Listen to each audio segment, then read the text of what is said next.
गुरुर्ब्रह्मा गुरुर्विष्णु गुरुर्देवो महेश्वरा गुरु साक्षात परम ब्रह्म तस्मै श्री गुरुवे नमः। प्रिय भक्तगणों, आइए आज सुनेंगे बृहस्पतिवार व्रत की कथा। इस दिन बृहस्पतिश्वर जी की पूजा होती है।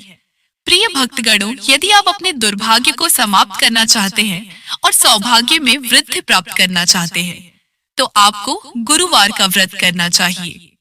गुरुवार का व्रत करने से जीवन में मान सम्मान मिलता है, अच्छी नौकरी मिलती है।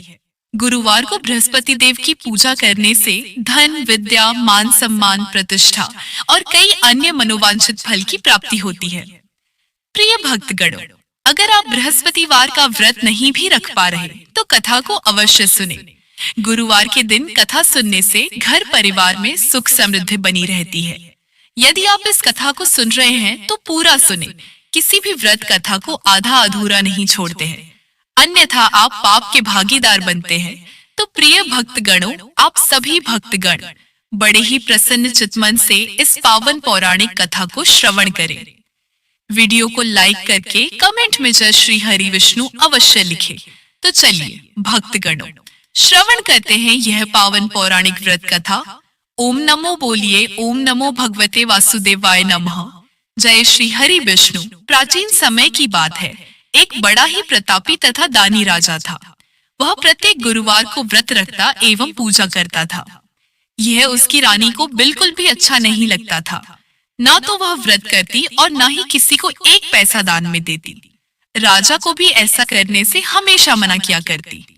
एक समय की बात है कि राजा शिकार खेलने वन को चले गए। घर पर रानी और दासी थी।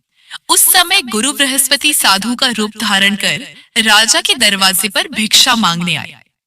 साधु ने रानी से भिक्षा मांगी तो वह कहने लगी, हे साधु महाराज, मैं इस दान और पुण्य से तंग आ गई हूँ। आप कोई ऐसा उपाय बताएं जिससे यह सारा धन नष्ट हो जाए और मैं आराम से रह सकूं। साधु रूपी बृहस्पति देव ने कहा, हे देवी, तुम बड़ी विचित्र हो।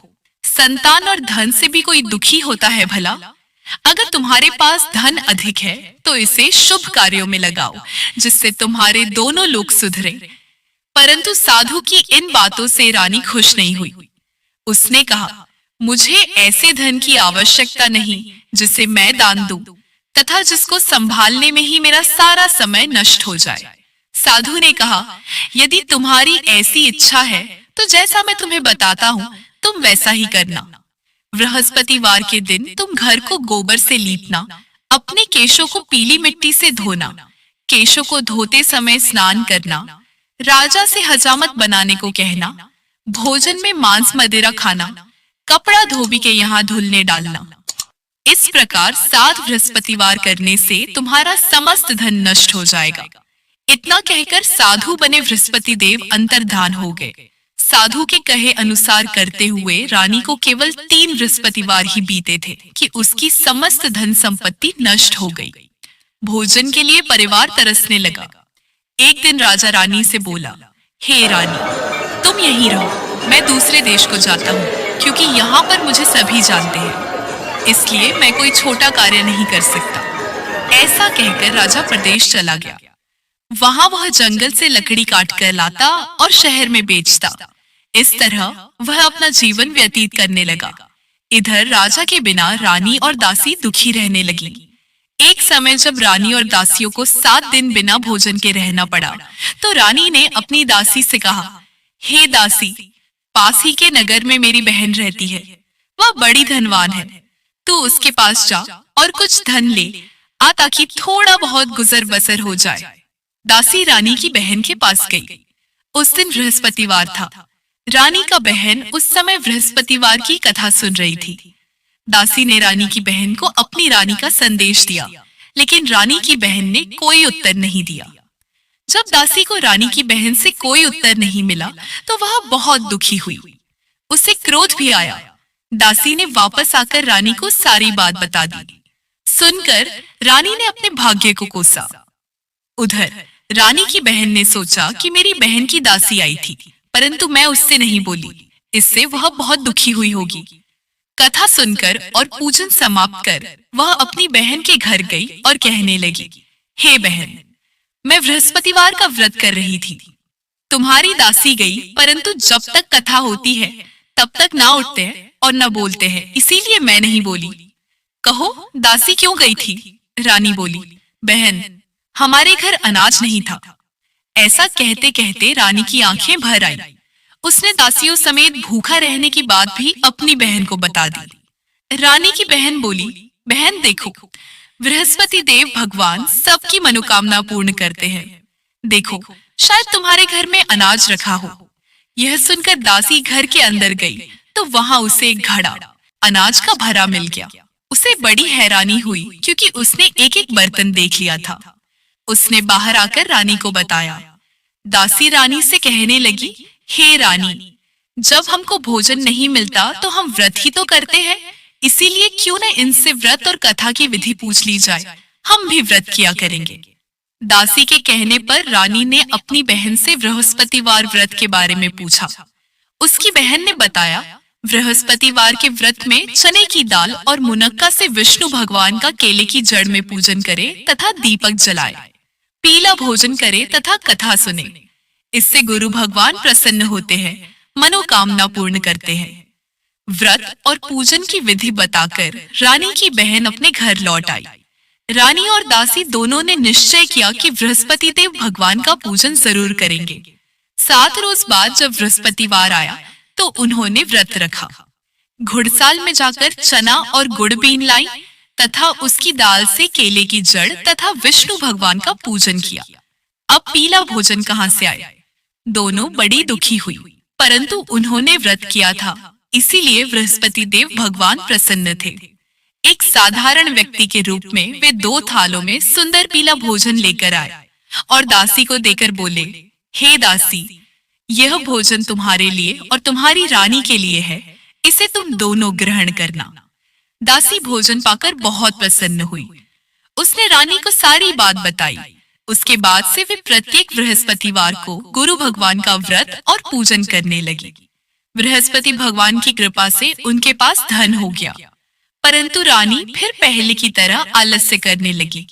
तब दासी बोली, देखो रानी, तुम पहले भी इस प्रकार आलस्य करती थी। तुम्हें धन के रखने में कष्ट होता था, इस कारण सभी धन नष्ट हो गया। अब गुरु भगवान की कृपा से धन मिला है तो फिर तुम्हें आलस्य होता है। बड़ी मुसीबतों के बाद हमने यह धन पाया है, इसलिए हमें दान पुण्य करना चाहिए।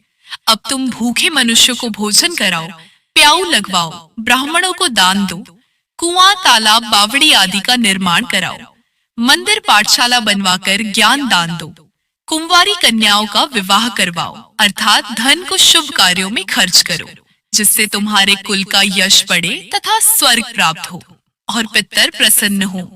दासी की बात मानकर रानी शुभ कर्म करने लगी। उसका यश फैलने लगा। एक दिन रानी और दासी आपस में विचार करने लगी कि न जाने राजा किस दशा में होंगे, उनकी कोई खोज खबर भी नहीं है। उन्होंने श्रद्धा पूर्वक बृहस्पति भगवान से प्रार्थना की कि राजा जहाँ कहीं भी हो शीघ्र वापस आ जाए। उधर राजा परदेश में बहुत दुखी रहने लगा। वह प्रतिदिन जंगल से लकड़ी बीनकर लाता और उसे शहर में बेचकर अपने दुखी जीवन को बड़ी कठिनता से व्यतीत करता। एक दिन दुखी हो अपनी पुरानी बातों को याद करके वह रोने लगा और उदास हो गया। उसी समय राजा के पास बृहस्पति देव साधु के वेश में आकर बोले, हे लकड़हारे, तुम इस सुनसान जंगल में किस चिंता में बैठे हो, मुझे बतलाओ। यह सुन राजा के नेत्रों में जल भर आया। साधु की वंदना कर राजा ने अपनी संपूर्ण कहानी सुना दी। महात्मा दयालु होते हैं। वे राजा से बोले, हे राजा, तुम्हारी पत्नी ने बृहस्पति देव के प्रति अपराध किया था, जिसके कारण तुम्हारी यह दशा हुई। अब तुम चिंता मत करो, भगवान तुम्हें पहले से अधिक धन देंगे। देखो, तुम्हारी पत्नी ने बृहस्पतिवार का व्रत प्रारंभ कर दिया है। अब तुम भी बृहस्पतिवार का व्रत करके चने की दाल व गुड़ जल के लोटे में डालकर केले का पूजन करो। फिर कथा कहो या सुनो, भगवान तुम्हारी सब कामनाओं को पूर्ण करेंगे। साधु की बात सुनकर राजा बोला, हे प्रभु, लकड़ी बेचकर तो इतना पैसा भी नहीं बचता जिससे भोजन के उपरांत कुछ बचा सकूं। मैंने रात्रि स्वप्न में अपनी रानी को व्याकुल देखा है।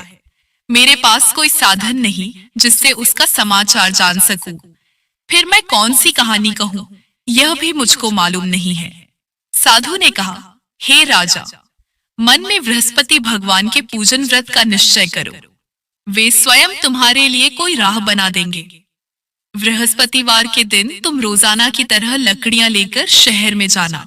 तुम्हें रोज से दुगुना धन मिलेगा, जिससे तुम भली भांति भोजन कर लोगे तथा बृहस्पति देव की पूजा का सामान भी आ जाएगा। जो तुमने बृहस्पतिवार की कहानी के बारे में पूछा है, वह इस प्रकार है। प्राचीन काल में एक बहुत ही निर्धन ब्राह्मण था। उसके कोई संतान नहीं थी।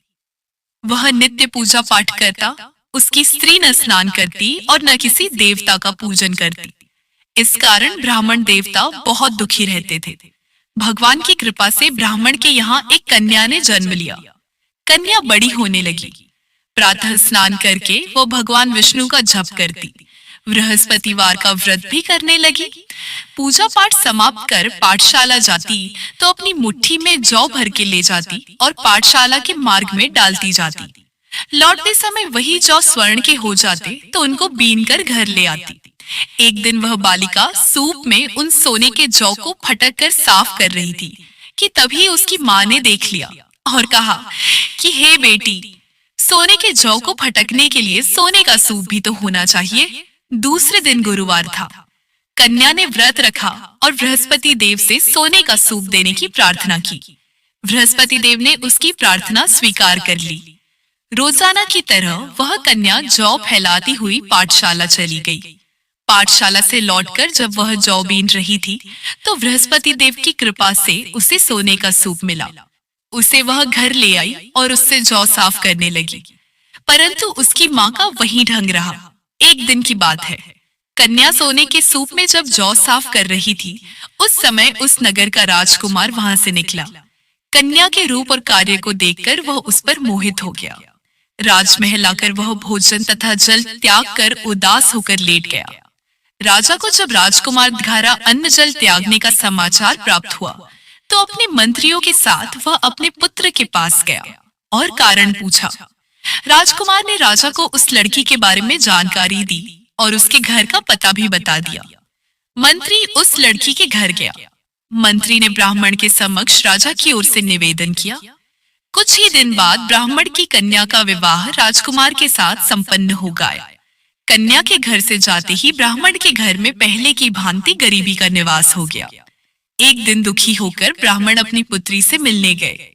बेटी ने पिता की अवस्था को देखा और अपनी माँ का हाल पूछा। ब्राह्मण ने सभी हाल कह सुनाया। कन्या ने बहुत सा धन देकर अपने पिता को विदा कर दिया, लेकिन कुछ दिन बाद फिर वही हाल हो गया। ब्राह्मण फिर अपनी कन्या के यहाँ गया और सभी हाल कहा तो पुत्री बोली, हे पिताजी, आप माताजी को यहाँ लिवा लाओ, मैं उन्हें वह विधि बता दूंगी जिससे गरीबी दूर हो जाए। ब्राह्मण देवता अपनी स्त्री को साथ लेकर अपनी पुत्री के पास राजमहल पहुंचे तो पुत्री अपनी माँ को समझाने लगी, हे माँ, तुम प्रातःकाल स्नानादि करके विष्णु भगवान का पूजन करो तो सब दरिद्रता दूर हो जाएगी। परंतु उसकी माँ ने उसकी एक भी बात नहीं मानी। वह प्रातःकाल उठकर अपनी पुत्री की बची जूठन को खा लेती थी। एक दिन उसकी पुत्री को बहुत गुस्सा आया। उसने अपनी माँ को एक कोठरी में बंद कर दिया। प्रातः उसे स्नानादि करा के पूजा पाठ करवाया तो उसकी माँ की बुद्धि ठीक हो गई। इसके बाद वह नियम से पूजा पाठ करने लगी और प्रत्येक बृहस्पतिवार को व्रत करने लगी। इस व्रत के प्रभाव से मृत्यु के बाद वह स्वर्ग को गई। वह ब्राह्मण भी सुखपूर्वक इस लोक का सुख भोग कर स्वर्ग को प्राप्त हुआ। इस तरह कहानी कहकर साधु बने देवता वहां से लोप हो गए। धीरे धीरे समय व्यतीत होने पर फिर बृहस्पतिवार का दिन आया। राजा जंगल से लकड़ी काटकर शहर में बेचने गया। उसे उस दिन और दिनों से अधिक धन मिला। राजा ने चना, गुड़ आदि लाकर बृहस्पतिवार का व्रत किया। उस दिन से उसके सभी क्लेश दूर हुए। परंतु जब अगले गुरुवार का दिन आया तो वह बृहस्पतिवार का व्रत करना भूल गया। इस कारण बृहस्पति भगवान नाराज हो गए। उस दिन उस नगर के राजा ने विशाल यज्ञ का आयोजन किया था तथा अपने समस्त राज्य में घोषणा करवा दी कि सभी मेरे यहाँ भोजन करने आवे। किसी के घर चूल्हा न जले। इस आज्ञा को जो न मानेगा उसको फांसी दे दी जाएगी। राजा की आज्ञा अनुसार राज्य के सभी वासी राजा के भोज में सम्मिलित हुए, लेकिन लकड़हारा कुछ देर से पहुंचा, इसलिए राजा उसको अपने साथ महल में ले गए। जब राजा लकड़हारे को भोजन करा रहे थे तो रानी की दृष्टि उस खूंटी पर पड़ी जिस पर उसका हार लटका हुआ था। उसे हार खूंटी पर लटका दिखाई नहीं दिया। रानी को निश्चय हो गया कि मेरा हार इस लकड़हारे ने चुरा लिया है। उसी समय सैनिक बुलवाकर उसको जेल में डलवा दिया। लकड़हारा जेल में विचार करने लगा कि न जाने कौन से पूर्व जन्म के कर्म से मुझे यह दुख प्राप्त हुआ है, और जंगल में मिले साधु को याद करने लगा। तत्काल बृहस्पति देव साधु के रूप में प्रकट हो गए और कहने लगे, अरे मूर्ख, तूने बृहस्पति देवता की कथा नहीं की, उसी कारण तुझे यह दुख प्राप्त हुआ है। अब चिंता मत कर, बृहस्पतिवार के दिन जेल खाने के दरवाजे पर तुझे 4 पैसे पड़े मिलेंगे। उनसे तू बृहस्पतिवार की पूजा करना तो तेरे सभी कष्ट दूर हो जाएंगे। अगले बृहस्पतिवार उसे जेल के दरवाजे पर 4 पैसे मिले। राजा ने पूजा का सामान मंगवाकर कथा कही और प्रसाद बांटा। उसी रात्रि में बृहस्पति देव ने उस नगर के राजा को स्वप्न में कहा, हे राजा, तूने जिसे जेल में बंद किया है उसे कल छोड़ देना, वह निर्दोष है। राजा प्रातःकाल उठा और खूंटी पर हार टंगा देखकर लकड़हारे को बुलाकर क्षमा मांगी तथा राजा के योग्य सुंदर वस्त्र आभूषण भेंट कर उसे विदा किया। गुरुदेव की आज्ञानुसार राजा अपने नगर को चल दिया। राजा जब नगर के निकट पहुंचा तो उसे बड़ा ही आश्चर्य हुआ। नगर में पहले से अधिक बाग, तालाब और कुएं तथा बहुत सी धर्मशालाएं, मंदिर आदि बने हुए थे। राजा ने पूछा कि यह किसका बाग और धर्मशाला है। तब नगर के सब लोग कहने लगे कि यह सब रानी और दासी द्वारा बनवाए गए हैं। राजा को आश्चर्य हुआ और गुस्सा भी आया कि उसकी अनुपस्थिति में रानी के पास धन कहां से आया होगा। जब रानी ने यह खबर सुनी कि राजा आ रहे हैं तो उसने अपनी दासी से कहा, हे दासी, देख, राजा हमको कितनी बुरी हालत में छोड़ गए थे। वह हमारी ऐसी हालत देखकर लौट न जाए, इसलिए तू दरवाजे पर खड़ी हो जा। रानी की आज्ञानुसार दासी दरवाजे पर खड़ी हो गई और जब राजा आए तो उन्हें अपने साथ महल में लिवा लाई। तब राजा ने क्रोध करके उत्सुकतावश अपनी तलवार निकाली और पूछने लगा, बताओ, यह धन तुम्हें कैसे प्राप्त हुआ है। तब रानी ने सारी कथा कह सुनाई। राजा ने निश्चय किया कि मैं रोजाना दिन में 3 बार कहानी कहा करूंगा और रोज व्रत किया करूंगा। अब हर समय राजा के दुपट्टे में चने की दाल बंधी रहती तथा दिन में 3 बार कथा कहता। एक रोज राजा ने विचार किया कि चलो अपनी बहन के यहाँ हो आऊं। इस तरह का निश्चय कर राजा घोड़े पर सवार हो अपनी बहन के यहाँ चल दिया। मार्ग में उसने देखा कि कुछ आदमी एक मुर्दे को लिए जा रहे हैं। उन्हें रोककर राजा कहने लगा, अरे भाइयों, मेरी बृहस्पतिवार की कथा सुन लो। वे बोले, लो, हमारा तो आदमी मर गया है, इसको अपनी कथा की पड़ी है। परंतु कुछ आदमी बोले, अच्छा कहो, हम तुम्हारी कथा भी सुनेंगे। राजा ने दाल निकाली और कथा कहनी शुरू कर दी। जब कथा आधी हुई तो मुर्दा हिलने लगा और जब कथा समाप्त हुई तो राम राम करके वह मुर्दा खड़ा हो गया। राजा आगे बढ़ा। उसे चलते चलते शाम हो गई।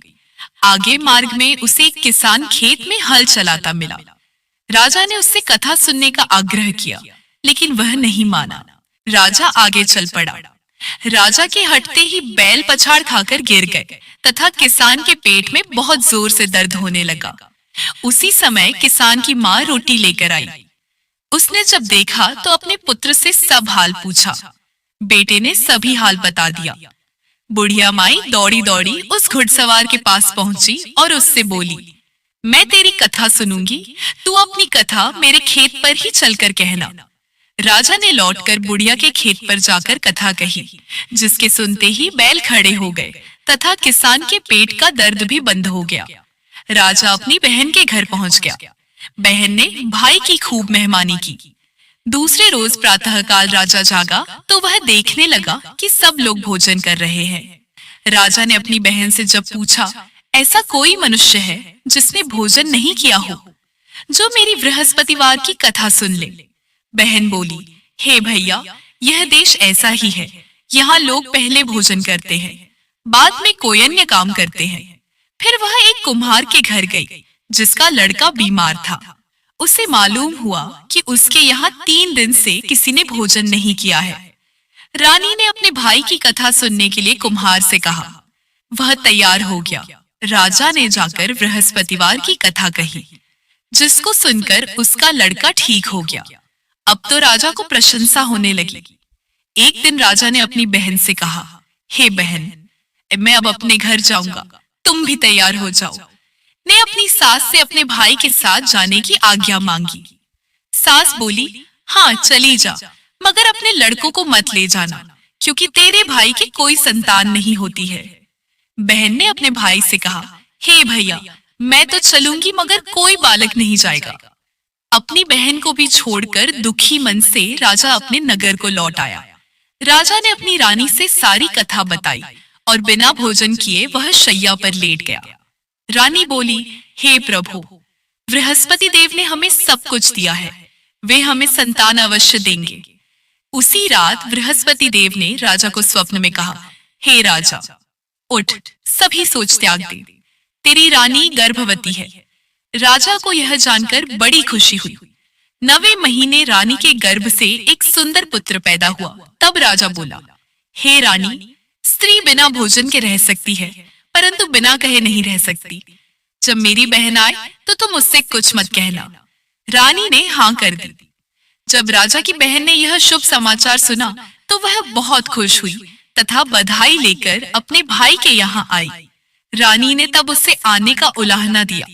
जब भाई अपने साथ ला रहे थे तब टाल गई, उनके साथ न आई और आज अपने आप ही भागी भागी बिना बुलाए आ गई।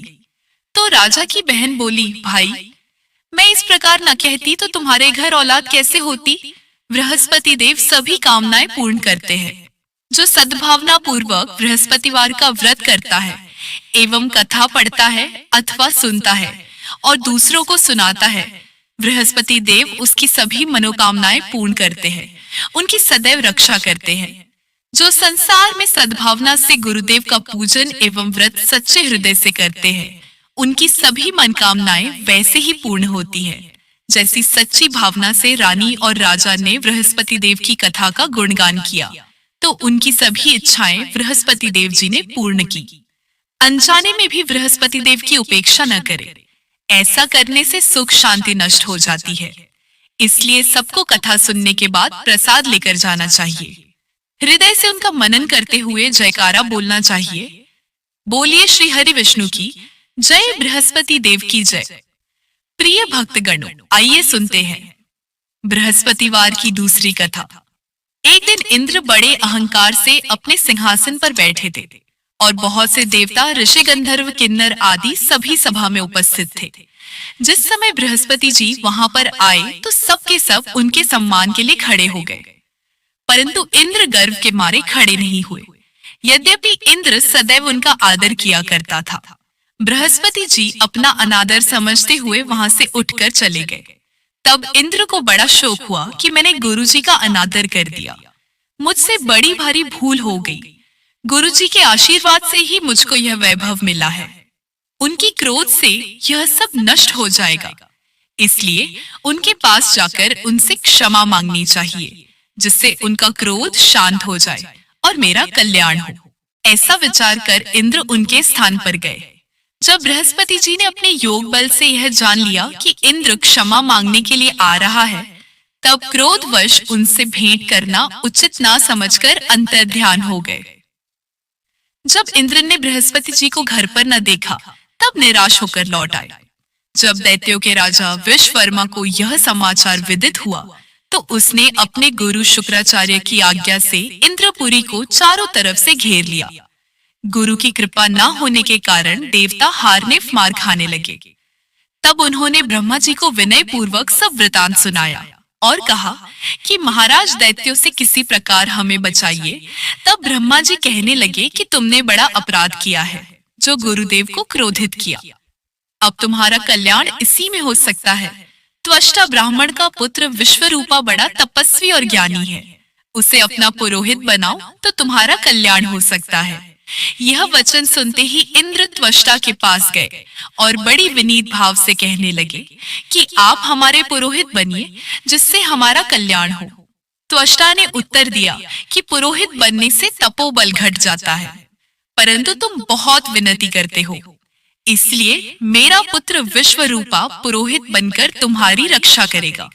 विश्वरूपा ने पिता की आज्ञा से पुरोहित बनकर ऐसा यत्न किया कि हरि इच्छा से विश्ववर्मा को युद्ध में जीतकर अपने इंद्रासन पर स्थित हुआ।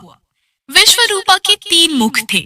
एक मुख से वह सोमपल्ली लता का रस निकाल पीते थे, दूसरे मुख से वे मदिरा पीते और तीसरे मुख से भोजन करते। इंद्र ने कुछ दिनों उपरांत कहा कि मैं आपकी कृपा से यज्ञ करना चाहता हूँ। जब विश्वरूपा की आज्ञा अनुसार यज्ञ प्रारंभ हो गया, तब एक दैत्य ने विश्वरूपा से कहा कि तुम्हारी माता दैत्य की कन्या है, इस कारण हमारे कल्याण के निमित्त एक आहुति दैत्यों के नाम पर भी दे दीजिए तो अति उत्तम हो। विश्वरूपा उस दैत्य का कहा मानकर आहुति देते समय दैत्य के नाम भी धीरे धीरे से लेने लगे। इसी कारण यज्ञ करने से देवताओं का तेज नहीं बढ़ा। इंद्र ने यह वृत्तांत जानते ही क्रोधित होकर विश्वरूपा के 3 सिर काट डाले। मद्यपान करने से, भवरा सोमपल्ली पीने से कबूतर और अन्न खाने के मुख से तीतर बना। विश्वरूपा के मरते ही इंद्र का स्वरूप ब्रह्म हत्या के प्रभाव से बदल गया। देवताओं के 1 वर्ष पश्चाताप करने पर भी ब्रह्म हत्या का पाप न छूटा, तो सब देवताओं की प्रार्थना करने पर ब्रह्मा जी बृहस्पति जी के सहित वहां गए। उस ब्रह्म हत्या के 4 भाग किए, उनमें से 1 भाग पृथ्वी को दिया। इसी कारण कहीं कहीं धरती ऊंची नीची और बीज बोने के लायक भी नहीं होती। साथ ही ब्रह्मा जी ने यह वरदान दिया जहां पृथ्वी में गड्ढा होगा, कुछ समय पाकर स्वयं भर जाएगा। दूसरा भाग वृक्षों को दिया जिससे उनमें से एक गोंद बनकर बहता है। इस कारण गूगल के अतिरिक्त सब गोंद अशुद्ध समझे जाते हैं। वृक्षों को यह वरदान दिया कि ऊपर से सूख जाने पर जड़ फिर फूट जाती है। तीसरा भाग स्त्रियों को दिया। इसी कारण स्त्रियां हर महीने रजस्वला होकर पहले दिन चांडालनी, दूसरे दिन ब्रह्मघातिनी, तीसरे दिन धोबिन के समान रहकर चौथे दिन शुद्ध होती है और संतान प्राप्ति का उनको वरदान दिया। चौथा भाग जल को दिया जिससे फेन और सिवाल आदि जल के ऊपर आ जाते हैं। जल को यह वरदान मिला कि जिस चीज में डाला जाएगा वह बोझ में बढ़ जाएगी। इस प्रकार इंद्र को ब्रह्म हत्या के पाप से मुक्त किया। जो मनुष्य इस कथा को पढ़ता या सुनता है उसके सब पाप बृहस्पति जी महाराज की कृपा से नष्ट होते हैं। बोलिए श्री हरि विष्णु की जय, बृहस्पति देव की जय,